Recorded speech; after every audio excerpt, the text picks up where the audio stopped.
복을 우리에게 주시되. 이제 3절부터 6절까지 오늘 본문으로 보겠습니다. 3절부터 6절 우리 암송하신 그 구절을 포함해서 함께 하겠습니다. 다 같이 읽도록 하시죠. 3절부터 시작. 찬송하리로다. 하나님 곧 우리 주 예수 그리스도의 아버지께서 그리스도 안에서 하늘에 속한 모든 신령한 복을 우리에게 주시되 곧 창세전에 그리스도 안에서 우리를 택하사 우리로 사랑 안에서 그 앞에 거룩하고 흠이 없게 하시려고 그 기쁘신 뜻대로 우리를 예정하사 예수 그리스도로 말미암아 자기의 아들들이 되게 하셨으니 이는 그가 사랑하시는 자 안에서 우리에게 거저 주시는 바 그의 은혜의 영광을 찬송하게 하려는 것이라. 아멘. 잠시 기도하겠습니다. 하나님, 오늘도 에베소서의 말씀을 엽니다. 2000년 전 사도 바울의 손을 통해 에베소 교회에 들려졌던 이 귀한 서신이 성령의 감동으로 이제는 우리에게 하나님의 말씀이 되었는데, 말씀을 통해서 우리에게 들려주신 하나님의 음성을 듣는 시간 되게 하여 주시고, 특별히 무엇보다도 성령께서 감동하셔서 사도 바울의 마음을 통해 에베소 교인들에게 간절하게 호소했던 하나님을 향해 우리의 눈이 맞춰지는 시간 되게 하여 주시옵소서. 우리를 구원하신 하나님이 어떤 분이신지, 하나님께서 우리에게 베푸신 하늘에 속한 그 신령한 복이 과연 어떤 것들인지를 볼 수 있도록 우리에게 성령께서 지혜의 영을, 계시의 영을 더해 주시고, 우리 하나님이 베푸신 그 복에 대한 깊은 감동과 감사가 가슴 깊이 우러나오도록 이 시간 말씀을 통해 축복하여 주시옵소서. 우리 주 예수 그리스도의 이름으로 간절히 기도합나이다. 아멘.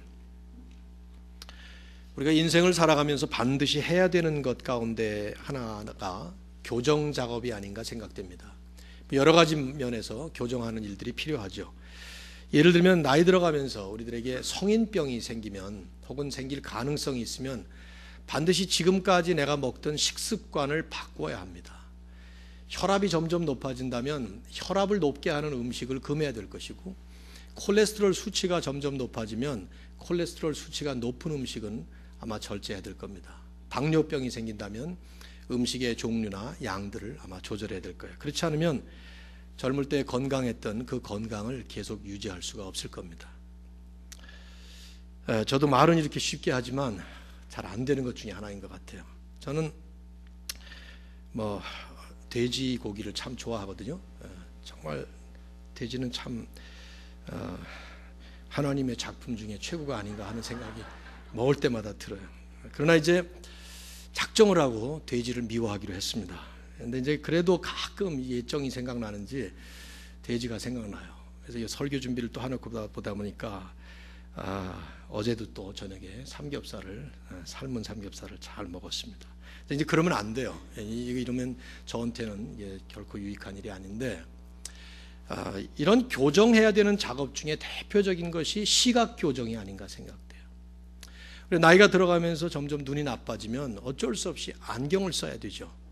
저는 한 30몇 살에 안경을 처음 썼어요.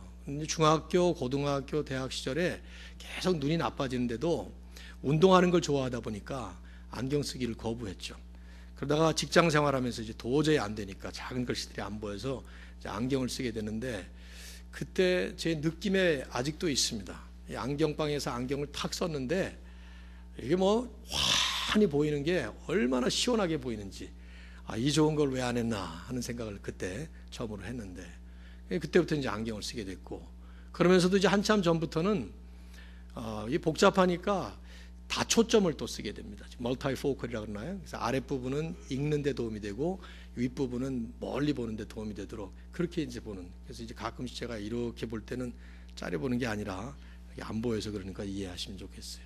자꾸만 교정하게 되죠.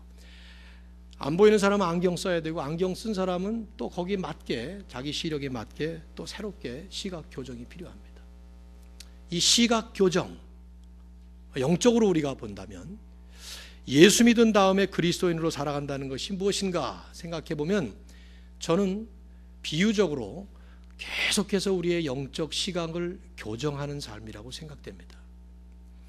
처음 예수 믿을 때부터 이런 일이 일어납니다. 우리는 예수님 모를 때에는 죄 때문에 인생이 아주 어둡게 보였습니다. 사건들이 다 어둡고 사람들이 나쁘게 보이고 그렇게 보였습니다. 그래서 우리 시각이 부정적이죠. 아주 절망적입니다. 어두컴컴합니다. 심지어는 파괴적인 모습으로 드러나기도 합니다.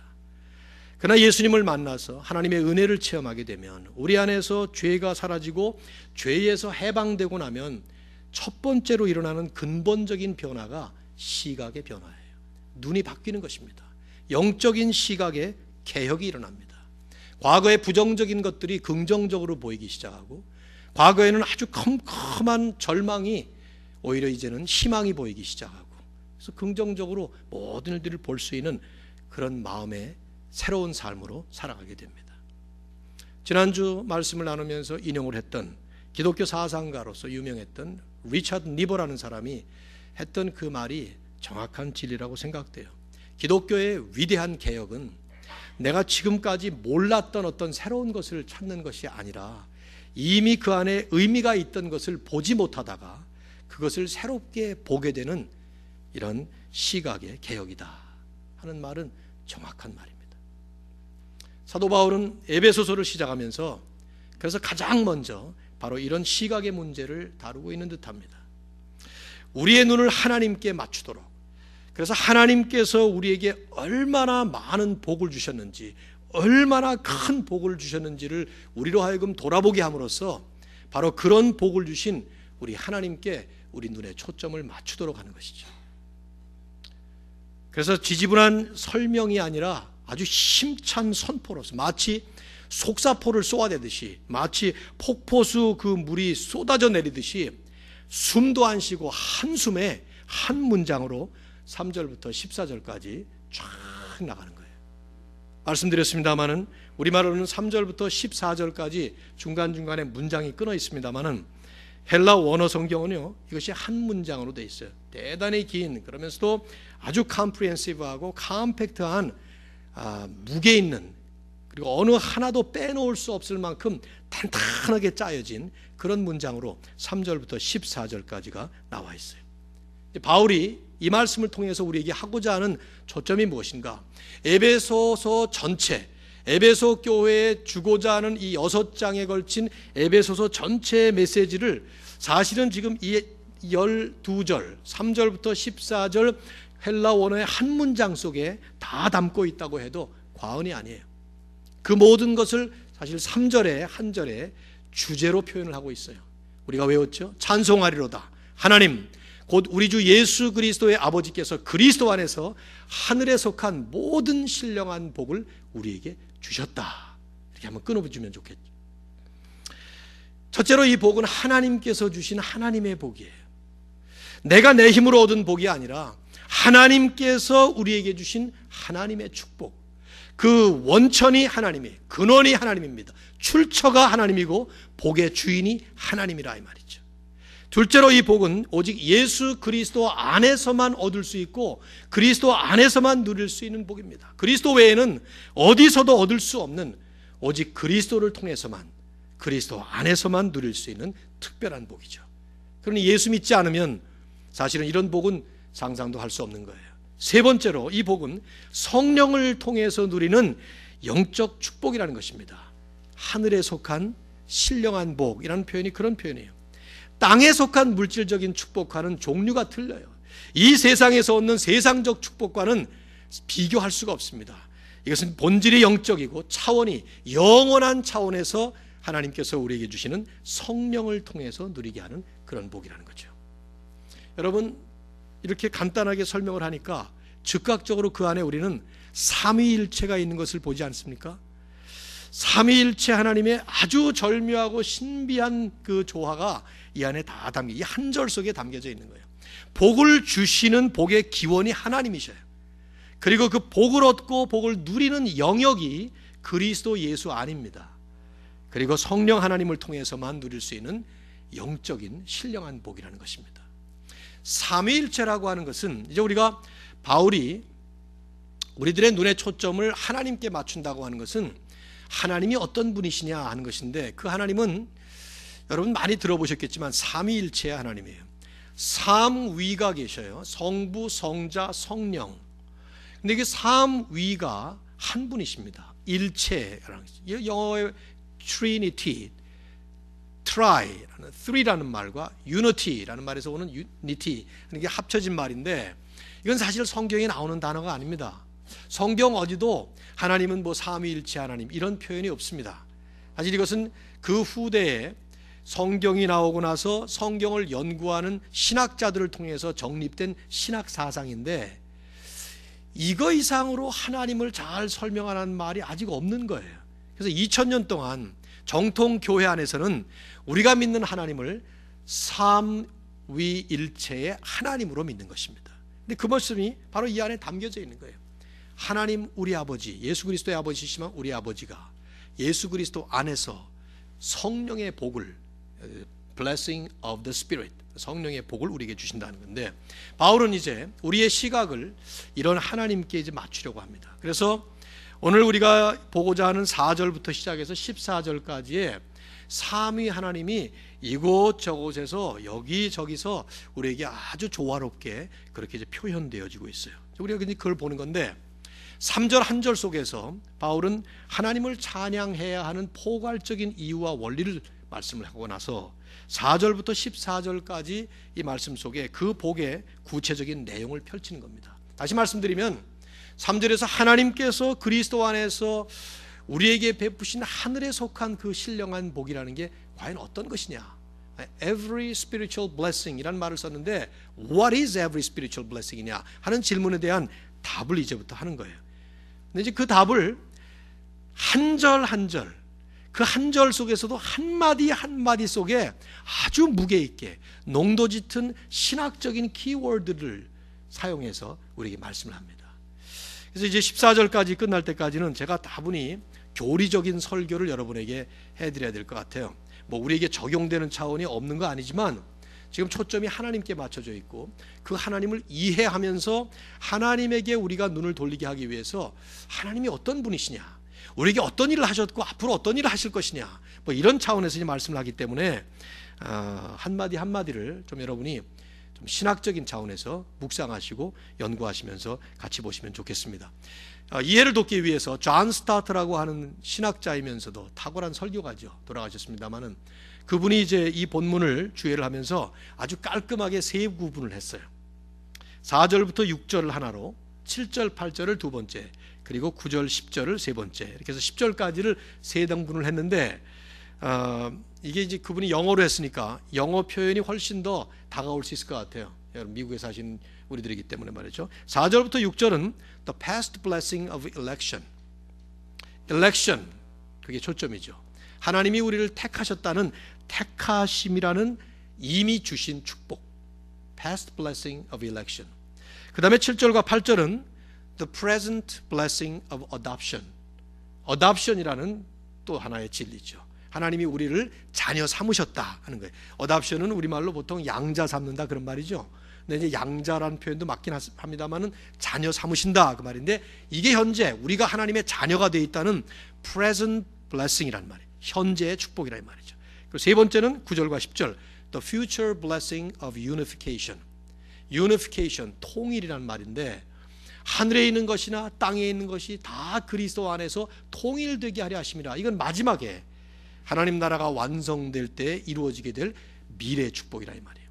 Past blessing, present blessing, future blessing. 이미 우리에게 주신 blessing은 election, 택하신 것이고, 지금 우리가 누리고 있는 것은 adoption, 하나님의 자녀가 됐다는 것이고, 앞으로 우리에게 이루어질 것은 unification, 이제 하나님 나라를 통해서 온 세상 모든 민족이 통일될 거라 하는 것이죠. 그렇게 이제 이분이 잘 나누셨는데, 글쎄요, 제가 뭐 생각할 때 사도 바울이 이 에베소서를 쓰면서 뭐 그렇게 딱 일목요연하게 나누면서 쓰셨는지는 잘 모르겠어요. 그러나 우리의 이해를 돕기 위해서는 아마 그런 그 연구 같은 것들이 좀 도움이 되겠죠. 우리는 오늘 4절부터 6절까지 3절에서 포괄적으로 우리에게 말씀한 하나님의 축복이 과연 어떤 것인가 하는 것을 좀 살펴보려고 합니다. 이미 우리에게 주신 축복이에요.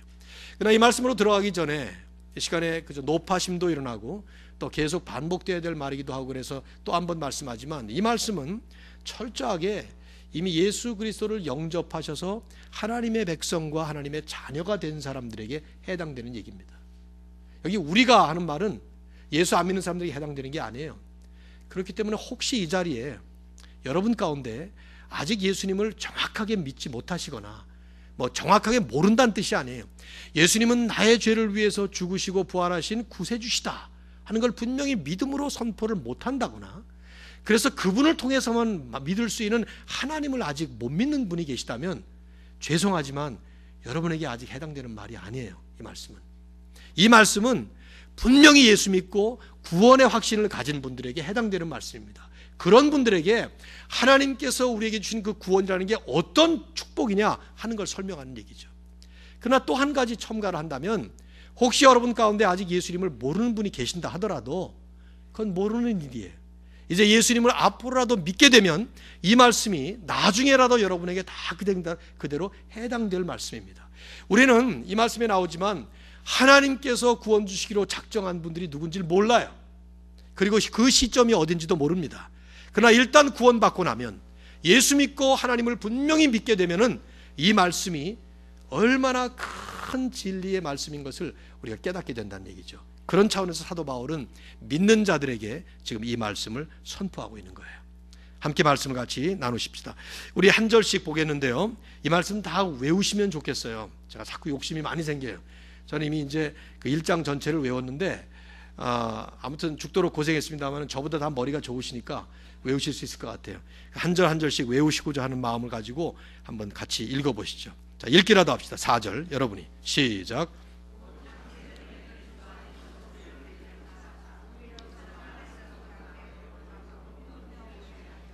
그 창세전에 그리스도 안에서 우리를 택하사 우리로 사랑 안에서 그 앞에 거룩하고 흠이 없게 하시려고. 근데 우리가 이렇게 우리말은 계속 진행이 되다 보니까 4절부터 3절부터 6절까지가 한 문장이라 상당히 길게 어디가 논리적으로 어떻게 연결되는지 좀 알기가 어렵죠. 그래서 제가 좀 다시 풀이를 할게요. 4절 말씀을 이렇게 보시면 좋아요. 곧이란 말은 3절을 설명하고자 하는 말입니다. 창세전에 그리스도 예수 안에서 하나님이 우리를 택하셨는데, 그것은 우리들로 하여금 하나님의 사랑 안에서 하나님 앞에서 거룩하게 흠이 없는 사람들이 되도록 하기 위함이다, 이런 말이죠. 그렇게 이해하시면 조금 더 이해가 쉬울 것 같은데, 어쨌든 4절이 보여주는 첫 번째 진리는 하나님께서 우리를 택하셨다 하는 택함의 진리예요. 선택 혹은 택하심, 영어로 election, 선거란 뜻이 아니라 택하셨다 그 말입니다. 하나님께서 우리를 택하셨다 하는 진리입니다. 이 하나님의 택하심이라는 진리는 기독교의 기본 핵심이고 복음의 중심 교훈이에요. 이 진리가 가르치고 있는 중심 교훈, 강조점은 우리가 하나님을 택한 것이 아니라 하나님이 우리를 택하셨다 하는 것입니다. 자, 여러분 잠깐 퍼즈하시고 한번 생각해 보세요. 우리는 흔히 우리가 뭘 택한다고 생각합니다. 내가 선택해서 임마누엘 교회에 왔습니다. 그렇죠? 그래요, 안 그래요? 뭐 누가 여기 안 가면 죽인다고 한 적 있어요? 없잖아요. 내가 택해서 교회 택한, 내가 선택해서 지금 그 여자와 삽니다. 내가 선택해서 그 남자가 내 남편이 됐습니다. 이건 내가 선택한 것 같아요, 전부 다.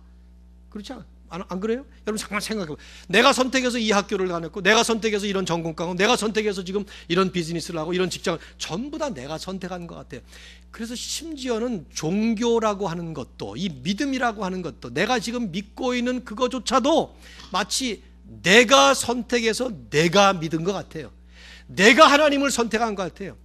이슬람교의 마호메트나 불교의 석가모니를 선택한 것이 아니라 내가 기독교가 좋아서 뭔가 그게 마음에 들어서 내가 선택한 것 같은 생각이 드는데, 성경은 우리에게 아니다 그 말이에요. 우리가 하나님을 택한 것이 아니라 하나님께서 우리를 택하신 것이다 그 말이에요. 이걸 가만히 여러분 한번 묵상해 보세요. 특별히 이 말씀 속에는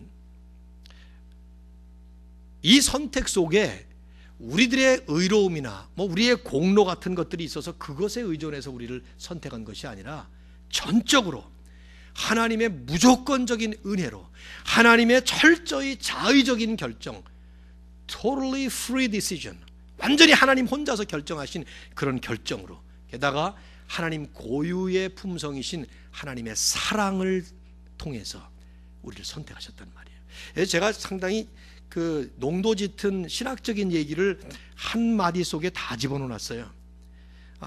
우리의 공로 의로움하고는 상관없이 전적으로 무조건적인 하나님의 은혜로 하나님의 자의적인 결정에 누가 하나님에게 저 김태곤 좀 선택하시죠 뭐 이런 게 아니라 이 말이 하나님 스스로가 혼자서 독단적으로 결정하시고 그렇게 된 동기가 하나님의 고유의 본질적인 이 nature, 품성인 하나님의 사랑 때문에 그렇게 하셨다는 것입니다. 좀 더 쉽게 얘기해 볼까요? 하나님은 지금 믿고 계신 여러분 한 분 한 분, 저도 마찬가지예요.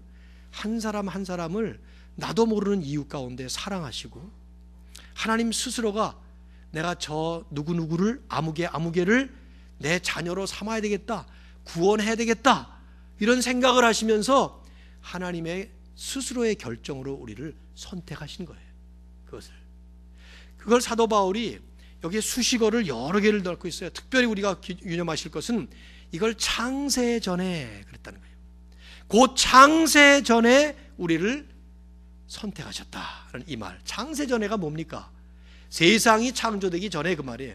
영어 성경도 보면 before creation, before the foundation of this world 뭐 이런 말이 나오는데 얼른 생각하면 이것이 어떤 시간적 시점 같지만 그거 아닙니다.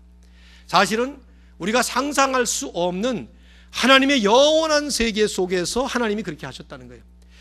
창세라고 하는 것은 하나님이 세상을 빛을 만드시고 궁창을 만드시고 아담을 창조하신 시점이 있어요. 그건 어느 시점부터 그 처음 beginning of the creation, 그 처음에 창조되는 시작이 시작된 것입니다. 그때가 시간의 시작일 거예요. 그러나 하나님께는 이런 시간이 없어요.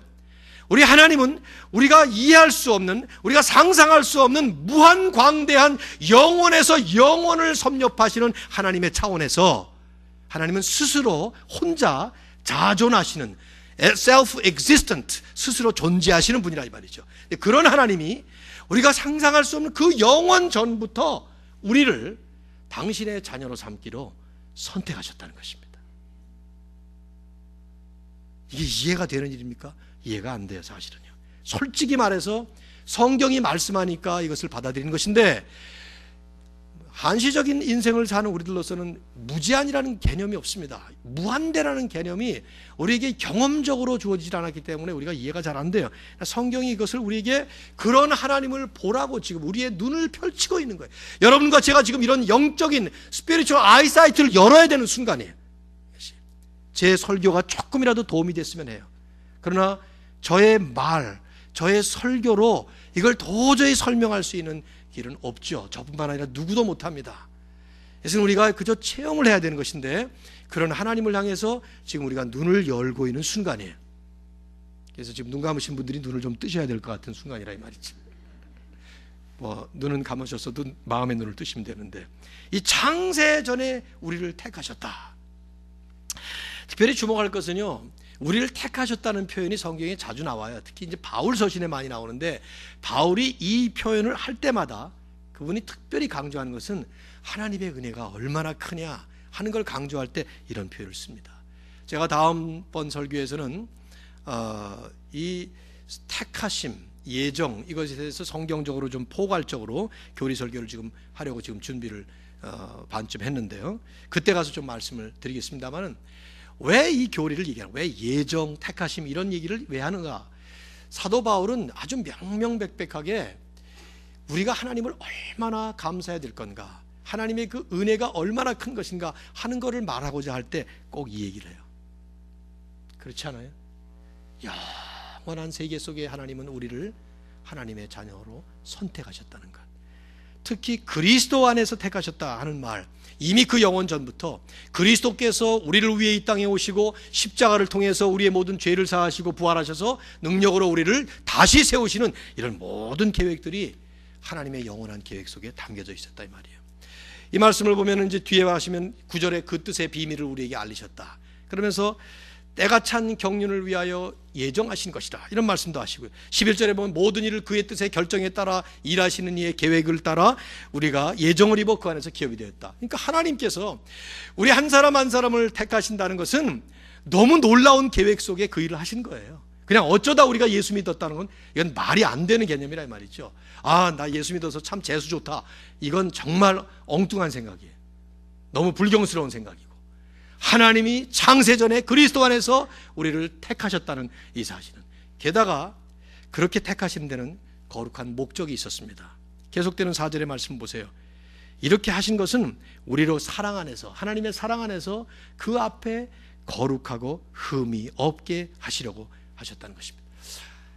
거룩하고 흠이 없다는 이 표현, 이건 하나님께만 쓰여졌던 표현이에요. 거룩이라는 말은 하나님께만 해당되는 표현이죠. 그런데 그 거룩함이 우리의 것이 되도록, 베드로는 훗날 이런 말씀을 합니다. 베드로전서 1장 15절과 16절에 흩어져 있던 그 당시의 모든 디아스포라 크리스천들 향해서 오직 너희를 부르신 거룩한 자처럼 너희도 모든 행실에 거룩한 자가 되라. 너희를 부르신 거룩한 자가 누구예요? 하나님이시죠. 근데 그분의 거룩함처럼 너희들도 모든 행실에 거룩한 자가 되라. 그러면서 이스라엘 백성들을 불러내신 그 예를 듭니다. 기록하였으되 내가 거룩하니 너희도 거룩할지니라 하셨느니라. 이건 레위기 11장 44절에서 하나님께서 이스라엘 백성들을 애굽에서 구원해내시고 나서 시내산에서 이 율법을 주시면서 내가 너희들을 왜 선택했는 줄 아느냐, 내가 너희들을 왜 애굽에서 불러내는 줄 아느냐, 그것은 바로 내가 거룩하기 때문에 너희들도 거룩한 백성으로 삼기 위해서다 말씀하신 것이죠. 다시 조합해 보세요. 하나님이 창세전에 우리를 그리스도 안에서 택하신 것은 우리를 사랑하시는 그 사랑 안에서 하나님 앞에 하나님처럼 거룩하고 흠이 없는 삶을 살도록 부르셨다는 것입니다. 여기 그 앞에서 하는 말도 그냥 지나쳐서는 안 돼요. 종교 개혁자들이 끊임없이 코람데오라는 말을 했어요. Before God라는 말이죠. 하나님 앞에서라는 말이에요.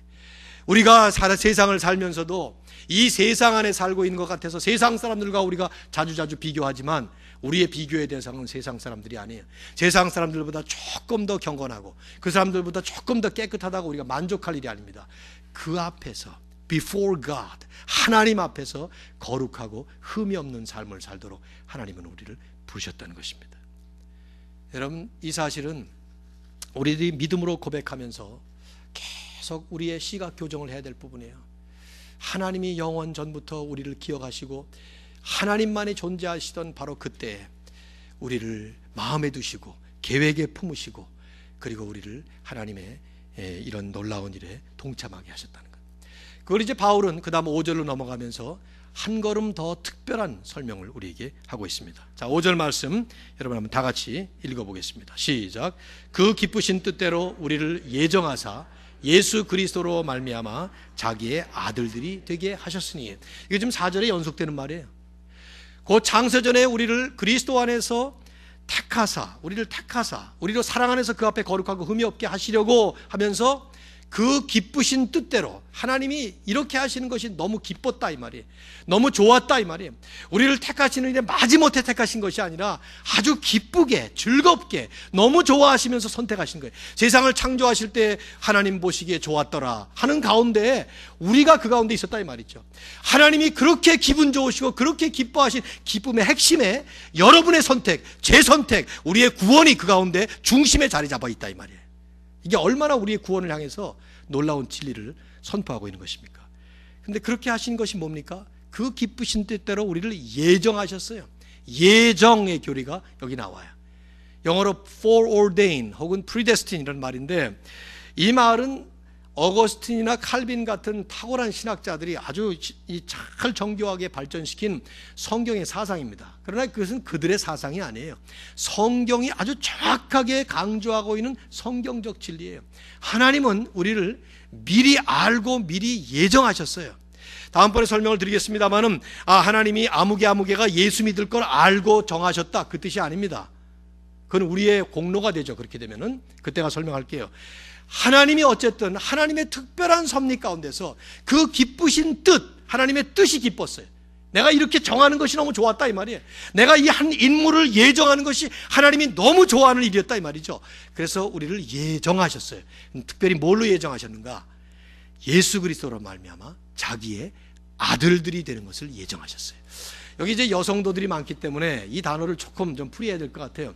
성경이 분명히 아들이라는 표현을 쓰고 있긴 합니다만은 이 아들들이 된다는 말은 자녀가 된다는 뜻입니다. 그래서 요즘에 NIV 성경 같은 데 보면 원어의 아들이라는 표현을 전부 다 아들, 딸로다가 바꾸는 바람에 이 신학의 일각에서는 이것이 잘못된 번역이라 해서 그냥 막 NIV 성경 보지 않는 운동도 하고 막 그러는데, 저는 그건 좀 심한 일이라고 보고, 어쨌든 자기의 아들들이라는 말은 아들, 딸이 되게 했다 이렇게 해석해서 좋고, 자기의 자녀가 됐다, 그러니까 children of God 이런 표현을 쓰면 정확한 표현이 되겠죠. 어쨌든 하나님은 우리를 하나님의 자녀가 되는 예정을 하셨어요. 여러분 이제 여기에 그 유명한 어답션 진리가 나오는데, 우리말로 어답션 그러면 입양이라는 뜻이에요. 여러분 또 로마서를 읽다 보시면은 사도 바울이 우리를 양자되게 하셨다 하는 말이 나오죠.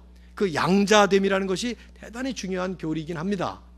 이게 무슨 말이냐면, 여러분이나 저나 다 하나님께 어답트된 사람들이에요. 우리는 어답트되면 어떤 개념이 있어요, 머릿속에? 한국의 홀트라든가 뭐 YWCA에서 이렇게 누구를 어답션 에이전시를 통해서 입양 갈 때는 주로 그 입양의 대상들이 다 어떤 아이들입니까? 다 불쌍한 애들이죠. 부모가 누군지도 모르고, 뭐 전쟁고아들이 얼마나 많았어요. 한동안 우리 대한민국은 세계 최고의 그 고아 수출국 아니었습니까? 그러나 이제는 이제 그런 것을 벗어나게 됐는데, 그러다 보니까 우리의 머릿속에는 입양됐다 그러면 기분 좋은 말이 아닌 것 같아요. 그러나 여러분 그렇게 보시면 안 되고, 이거는 그 당시에 이 말씀을 쓸 때 로마 문화를 생각하셔야 돼요. 바울이 지금 이 교리를, 이 진리를 왜 이렇게 표현했는가? 그건 이 뜻입니다. 하나님에게 있어서 유일한 친자, 진짜 아들은 누굽니까? 예수 그리스도 한 분이에요. 그래서 우리는 뭐라고 표현하죠? 예수님을 the only begotten son, 하나님의 독생자라고 얘기를 합니다. 하나님의 유일한 친아들이 예수님밖에 없어요. 우리는 누구냐? 우리는 그 그리스도로 말미암아 전부 어답트된 사람들인데, 중요한 것은 로마 문화에 있어서는 어답트된, 입양된 자녀라 하더라도 친자와 전혀 다를 바 없는 권리를 부여받습니다. 똑같아요. 그리고 그 친자와 똑같이 그 아버지가 살아있을 때 그 아버지에 대한 책임이 부여됩니다. 그러니까 동시에 권리와 책임이 주어지는 거예요. 먼저 권리부터 생각해 보세요. 우리에게 적용해 보세요. 예수님밖에 받을 수 없었던 그 권리를, 하늘의 영광과 그 모든 축복을 오직 주님만이 누리실 수 있는 그것을 우리도 똑같은 차원에서 함께 누리게 됐다는 거죠. 이게 잘 이해 안 되죠? 우리는 잘 이해 안 됩니다. 우리는 그 편의 문화에 살고 있어요. 그러니까 자라다 보면은 형제들이 있는데, 저도 저기 누님도 앉아 있고 막내 동생도 있습니다만은 사형제가 자랐는데, 우리 집은 아들밖에 모르는 집이었어요. 뭐 지금도 우리 어머니는 그냥 그렇게 불효하는 저를 그냥 늘 생각하시고 그러시는데, 아무튼 이 아들, 그러다 보니까 이 사랑의 대상에서 조금 제외된 제 첫 번째 동생, 여기 온 막내 동생 말고 저 동생이 우리 교회 안 오겠다 그러더라고요. 자꾸 자기 얘기를 설교해서 한다 그러는데, 저 동생 아니고 그 위에 동생인데, 아무튼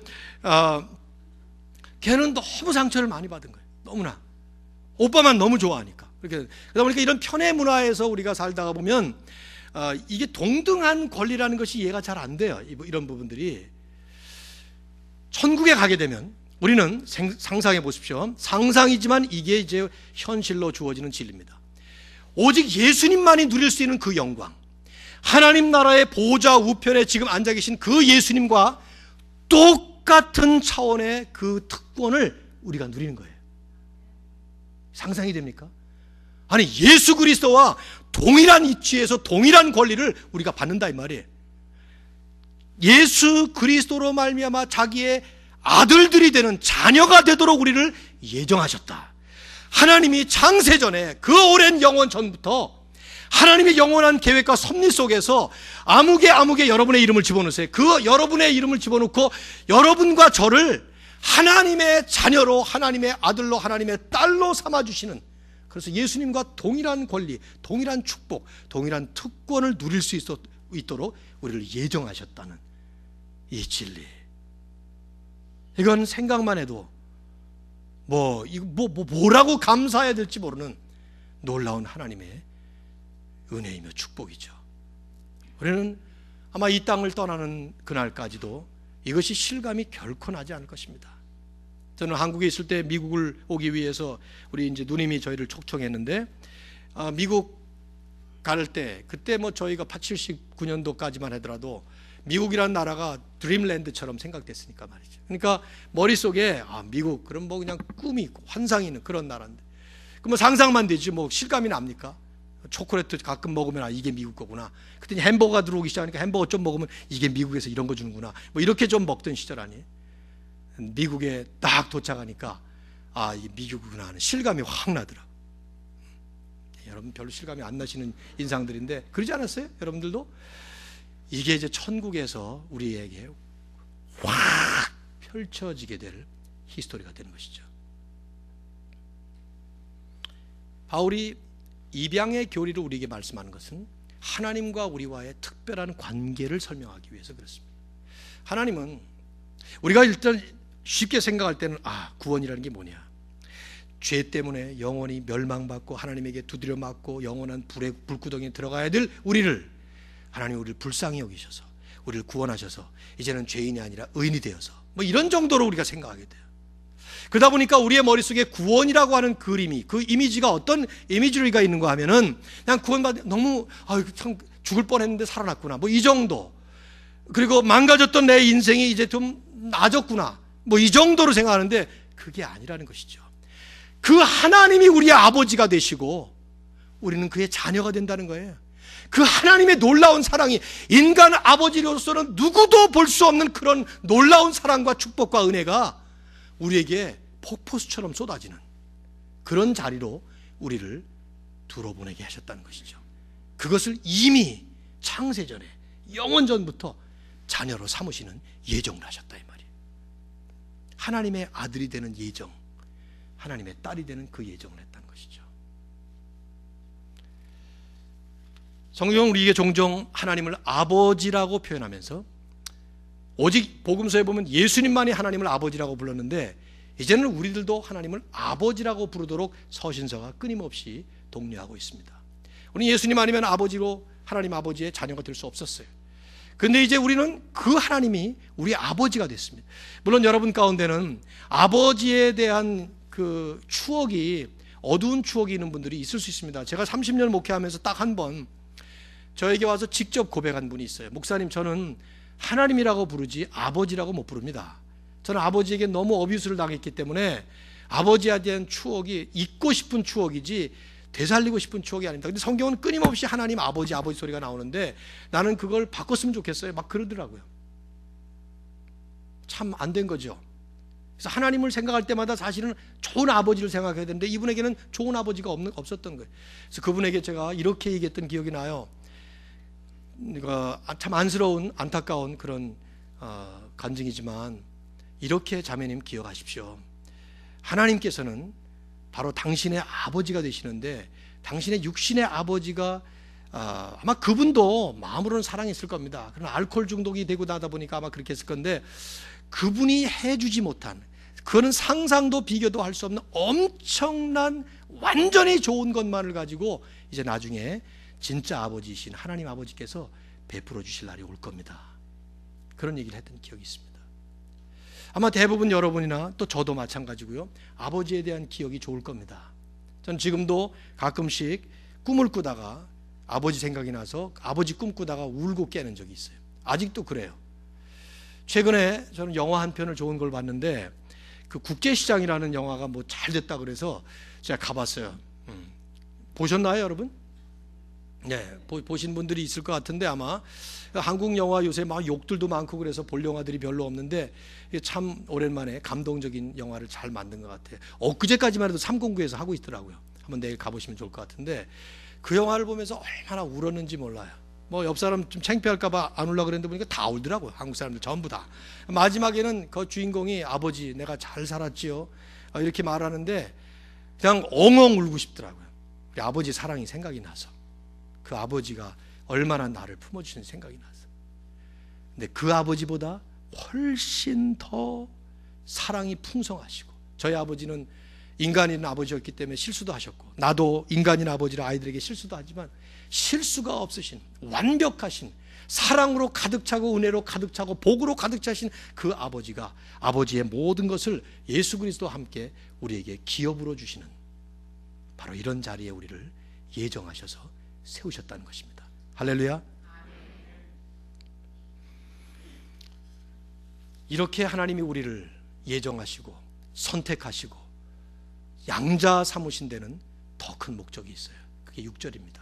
이는 하면서 목적을 설명하죠. 자, 다 같이 읽겠습니다. 시작. 이는 그가 사랑하시는 자 안에서 우리에게 거저 주시는 바 그의 은혜의 영광을 찬송하게 하려는 것이다. 이 목적을 이는이라는 표현하고 있는데, 그게 바로 우리를 창세전에 택하시고 그리스도로 말미암아 예정하시고 입양하신 양자로 삼으신 목적이 여기 있다는 것입니다. 그게 뭡니까? 그것은 그가 사랑하시는 자 안에서, 사랑하시는 자라는 것은 예수님이에요.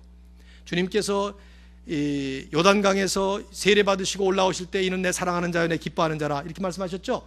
하나님의 유일한 사랑의 대상은 예수님뿐이었습니다. 우리는 다 진노의 대상이었죠. 그러나 그 예수님 때문에 우리도 이제는 사랑받는 자가 되는 것인데, 어쨌든 그 사랑하시는 자 안에서, 예수 그리스도 안에서 우리에게 거저 주시는 바 은혜, 이 말이 헬라 원어에 보면 똑같은 두 단어를 하나는 동사로 하나는 명사로 썼어요. The grace he graced us, 그런 말인데 이건 영어에 안 맞는 말이죠. grace라는 말은 동사가 없으니까. 근데 그런 뜻이에요. 그러니까 은혜를 거저 주시는 거라는 그런 동사로 표현한 것이죠. 즉 하나님께서 우리에게 은혜를 은혜로 주시는데, 그게 뭐냐? 거저 주시는, 그냥 무상으로 주시는 그런 은혜. 근데 그 은혜는 하나님의 영광이 담겨져 있습니다. 그래서 은혜의 영광을 우리로 하여금 찬송하게 하려 합니다. 영어 성경을 보면서 glorious grace라는 표현을 썼죠. 영광스러운 그 은혜, 혹은 은혜의 영광, 그걸 찬송하도록 우리를 통해서 하나님의 은혜가 얼마나 영광스러운지를 찬송하도록 하나님은 이런 일들을 태초에, 창세전에, 영원전부터 계획하시고 이루셨다는 것입니다. 이게 이미 우리에게 이루어진 일이에요. 여러분이 구원받으셨습니까? 예수 믿고 하나님의 자녀가 됐습니까? 이제는 하나님을 분명히 확신합니까? 그렇다면 여러분에게 일어난 past blessing, 이미 일어난 blessing이 뭐냐면 바로 이거예요. 우리를 선택하시는데 창세전에 우리를 택하셔서 바로 이렇게 예정하시고 양자 삼으시고, 그래서 그 목적이 바로 하나님의 은혜를 영광스럽게 찬송할 수 있도록. 베드로는 이 사실을 가지고 베드로전서 2장 9절에서 그 당시 흩어져 있던 초대교회 교인들에게 분명하게 선포했습니다. 그리스도인이 누구냐? What is Christian? What is Christian life? 이런 질문에 대해서 아주 명확한 답을 썼어요. 네 가지로 얘기하죠. 너희는 택하신 족속이요, 왕같은 제사장들이요, 또 거룩한 나라요, 그의 소유된 백성이다. 택하신 족속이다. Chosen people. 어떤 사람들이 chosen people을 조선 people 뭐 이렇게 얘기하는데 그건 엉터리 해석이에요. 그리고 아닙니다. 뭐 우리도 그 안에 들어가긴 하겠지만, chosen people, 왕 같은 제사장, royal priesthood, 왕같이 존엄한 그러나 하나님과 세상의 중보자 역할, 거룩한 나라다, 따로 불러서 성스럽게 holy nation 삼으셨다. 공동체 개념이 들어있기 때문에 그런 거예요. 그 하나님의 백성이다, his own possession, 하나님이 자기 것으로 삼으신 분이다. 근데 여기에 이유가 있다는 말을 사도 베드로는 오늘 이 말씀의 6절과 똑같은 말씀을 합니다. 뭐라고 말합니까? 너희는 택하신 족속이요, 왕같은 제사장들이요, 거룩한 나라요, 그의 소유된 백성이니, 이는, 그 이유는, 그렇게 삼으신 이유는 너희를 어두운 데서 불러내어 기이한 빛에 들어가게 하게 하신 그분의 아름다운 덕, 이 아름다운 덕이라는 말이 은혜의 영광과 같은 말이에요. 아름다운 덕을 선포하게 하려 하십니다.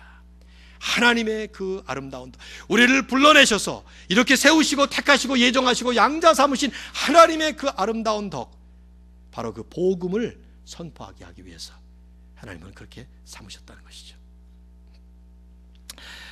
지난주와 지지난주에 이어서 오늘도 말씀을 같은 말씀으로 결론을 냈습니다. 사도 바울의 비전을 볼 수 있기를 바랍니다. 사도 바울이 보고 있는 이 시각과 같은 이런 시각이, 영적인 시각이 우리 눈앞에, 우리 눈에 열려줄 수 있기를 바랍니다. 지금 사도 바울이 어디 있습니까? 이 성경을 쓴 것이 어디예요? 감옥이죠. 로마 감옥 안에, 그죠? 옥중서신이라고 그러잖아요, 우리가. 그래서 근데 감옥에 있어요.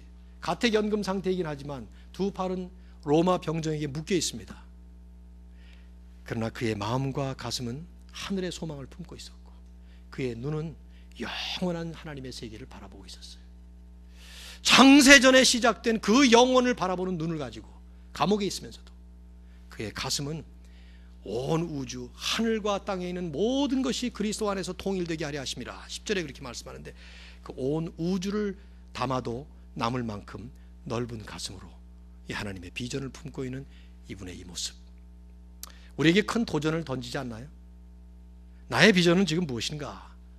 이런 질문 우리에게 들려지지 않습니까?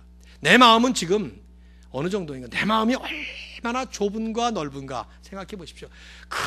별것도 아닌 거 가지고 마음에 품어가지고 이걸 잊지 못하는 것이 없는가? 아니면 우리의 마음은 지금 이분의 이 말씀에 비해 볼 때 우리가 보고 있는 지평선은 얼마나 넓은가 한번 생각해 보세요. 저는 미국에 살면서 이런 그 이점들이 참 많네요. 한국에 있을 때는 전 지평선을 못 봤어요. 여러분 보셨나요? 가다 보면 뭐 산도 있고 뭐 좁은 땅에 어디 지평선이 보이나? 수평선은 있죠.